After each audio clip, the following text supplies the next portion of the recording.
So today guys, I'm sure a lot of you already know, but I'm going to be walking through my investment plans. So I'm going to be showing you how I plan to invest in 2020 and beyond. Of course, a lot of you guys will already know that my main focus is going to be on stocks and property as well. And at the end, I also have a small announcement, so do make sure you stick around for that. And you guys already know, yes, I've got my tea.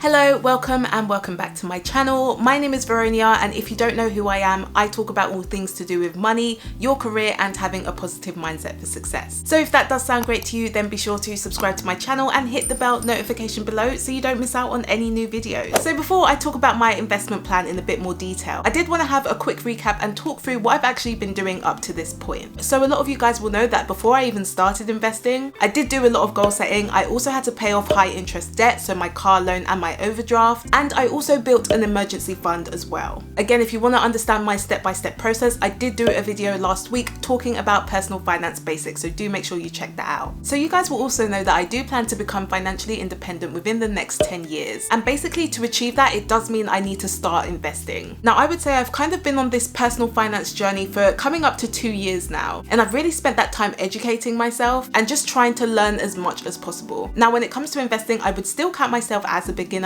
because actually within the past year my main focus has been on trying to pay off my debt and also getting my emergency fund as well. But actually I'm really excited because it does mean I can bring you guys into the journey. Plus, if you are a total beginner, hopefully that means I can actually inspire you because I'm in a similar place. So don't worry guys, we got this. So Veronia, what are you actually investing in? Okay, so I first want to talk about property. Now, the reason why I've chosen to invest in property is mainly because it's a physical asset. So I know that I can physically see it, touch it, and feel it. And also, everyone needs a place to live. So for me, it's a really attractive investment. Plus, I've actually been quite passionate about property probably for a few years now. And that was even before I started focusing on personal finance. So yeah, rather than watching Netflix, I was actually binge watching property shows. And the one I absolutely loved was Homes Under the Hammer. Guys, that is my life. I know it's boring, but I can't even lie to you, that's who I am. So essentially, my plan is to get a buy to let. And if you guys don't know what it is, you're basically buying a property to let out to tenants. And those tenants will pay you rent to stay in there. So I actually want to take you guys to my laptop because I actually did a spreadsheet on my goals and how many properties I wanted to buy within the next few years. Now, I would definitely say it's a rough guide. For me, I'm mainly using it for motivation, but I did think it would be useful to actually show you guys what I'm thinking. So let's head over there, and of course, let me bring my tea as well. So basically, I have like a 15-year plan, which outlines the properties that I do want to buy each year. Now, again, I should say this isn't going to be the end because I did do this a few months ago, but for me, it does help me with motivation when I'm trying to think about how I'm going to achieve financial independence. So let's just go onto my laptop and see what is happening. So you guys know, of course, I do love my spreadsheets, and I do think there's quite a lot of numbers here. So let's just go through each of the fields. So in column D, is it column or row? I think it's column.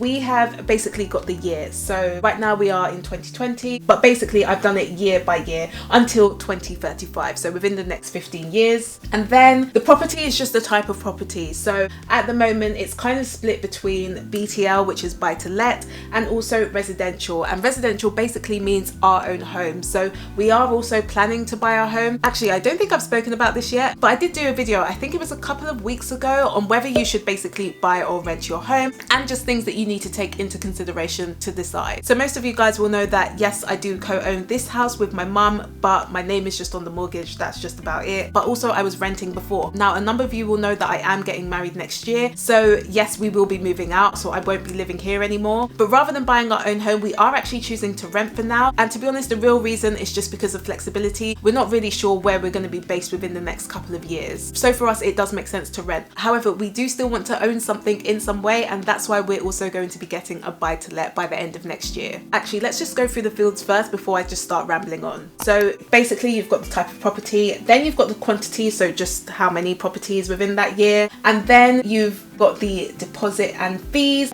and also the value. So basically, if we're likely to purchase a house for about £100,000, which I think is probably the plan, in terms of deposit and fees, we're going to be looking at about £30,000. Now, the reason why I say that is because usually when you do get a buy-to-let mortgage, you're expected to pay about a 25% deposit. And then as a rule of thumb, I like to think that you need about an extra 5%, and that's just going to go towards any other fees and also stamp duty as well. So if we do purchase a property for about £100,000, we can expect to be paying about £30,000, for the deposit and fees. And then after that, I've got the estimated cash flow. So this is how much I've estimated that we would get back once we've paid all the expenses for the month. So things like your mortgage, landlord insurance, property management fees, for example. Now, if you're living in London or the Southeast, you're probably thinking, where am I going to get a property for £100,000? But really and truly, I am not looking at London. The plan is to really look further north. So recently I've been looking at Manchester, Liverpool, Leeds, Sheffield, all those areas, because they're a lot more affordable, especially once you compare it to London. And I should also say, in terms of the cash flow that we get each month, the plan isn't to spend money on it. We do plan to reinvest it back into the property purchases. Now, a lot of you guys will know that I do currently save over £1,000 a month, and the majority of that money is actually going to be going towards that £30,000. Also, it's not just me saving, so my partner is saving as well. So hopefully by the end of next year, we should have about £30,000 ready to invest. Now, I should point out that even if I wasn't getting married and if I was single, this would still be one of my goals. It probably just would have taken me a bit longer to save up for a deposit. But basically, this is my thought process. So the plan is to actually buy a couple of buy-to-lets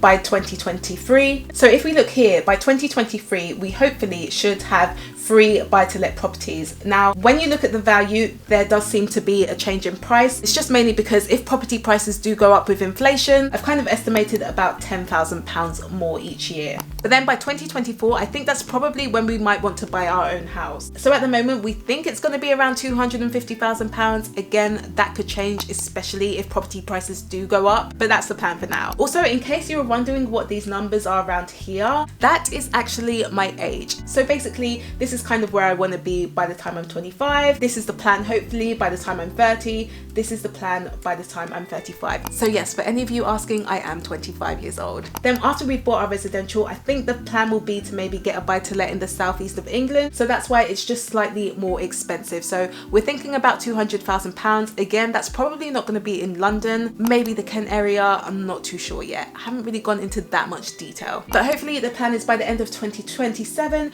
to have cash flow of £1,250 a month. Now, the one thing I haven't included here is an emergency fund. I do plan on having an emergency fund for every single property. And this is just so it covers us if we have any voids or if we have a major expense, like if the boiler breaks down, for example. And then hopefully by the time I turn 35, which you guys know is my plan to be financially independent, the goal hopefully will be to have total cash flow of about just over £2,300 a month. And then also I do have another plan for the next 5 years. So hopefully by the time we turn 40, our total cash flow will be about just over £3,600 a month on just rents. So yeah, in terms of property, that's going to be the plan. Now, I haven't included anything like refurbishing or getting a HMO, so house of multiple occupation, and that's just mainly because I think you would need to be a little bit more experienced. So I definitely have an interest in it, but I think that's probably more long term. But yeah, again, this isn't going to be the total plan. I just really wanted to have it down on the spreadsheet just to see how achievable it is. And also, I have no idea what's going to happen to the market in a few years, so this might actually just be useless. But I did think it was quite a fun activity and it does keep me motivated. Okay, so now I want to talk about the stock market. So at the moment, I'm currently putting about £200 a month into my stocks and shares ISA, and I'm also contributing to my pension as well. So I'm contributing about 5% to that. Plus my employer actually matches that to another 5%. So in terms of my stocks and shares ISA, my plan is really to invest in funds. So ideally it's going to be mainly passive and really just tracking the market. So again, if the market goes up, it's happy days. If the market comes down, then it comes down. Now I might dabble into individual stocks, I'm not too sure yet, but if I do, it will only be a small part of my portfolio. And to be fair, it will probably be for fun. Now the reason why I prefer to invest in funds is just mainly because of my risk tolerance. And that's just because I do find individual stocks a bit more risky. Now, in one of my videos when I was talking about passive income streams, I did talk about investing in dividend stocks. So I do like the idea of actually getting dividends from companies, so whether it be monthly or quarterly, but I don't think I want that to be my sole focus. So I do think I'd want to have a mix of both growth and dividend stocks. And also, if I do get dividends, I wouldn't be using it as income now. I would want to reinvest it and continue to buy more stocks. So if you are unfamiliar with these terms, I am going to be doing a future video on stock market investing specifically. So do make sure you are subscribed to my channel so you don't miss out. Now at the moment, the platform I'm using to invest is Trading212. I do actually really like the app, but I also have an interest in Vanguard as well. But again, I will do a video in a bit more detail just to explain what platforms are. But if you are interested in using Trading 212, then you can definitely use my link in the description below, because once you're verified and you fund your account, we can both get a free share. And who doesn't like free stuff? And soon I'm also going to be sharing my stock market portfolio on the Trading 212 app, so I'm very excited for that. Again, I'm not a financial advisor, so I'm not telling you what to invest in at all, but I think it will be interesting to share with you what I'm actually investing in. But guys, remember to do your own research. So why more money into property? Why not 50-50? Really and truly, the only reason why is because property is a bit more expensive when you compare it to stocks. And you guys can see, if I'm trying to get a property for about £100,000, it's actually quite a lot of money when you take into consideration things like the deposit, fees, and stamp duty as well. Whereas with stocks, I definitely didn't need as much money to get started. So basically, overall, I'm saving about £1,200 each month. Now, yes, the reason why I'm able to save that much is because I am saving over 70% of my income, but I do know that once I move out next year, my costs are going to increase dramatically. But I'm also hoping that by next year, I would have increased my income as well, and that would hopefully be from my job and also my side hustle as well. So I'm hoping that even with the increased costs, I still will be able to save at least £1,200 a month. But again, we'll have to see. But basically, my investment plan is to continue to invest in the stock market every single month, but also save up for a buy-to-let property as well.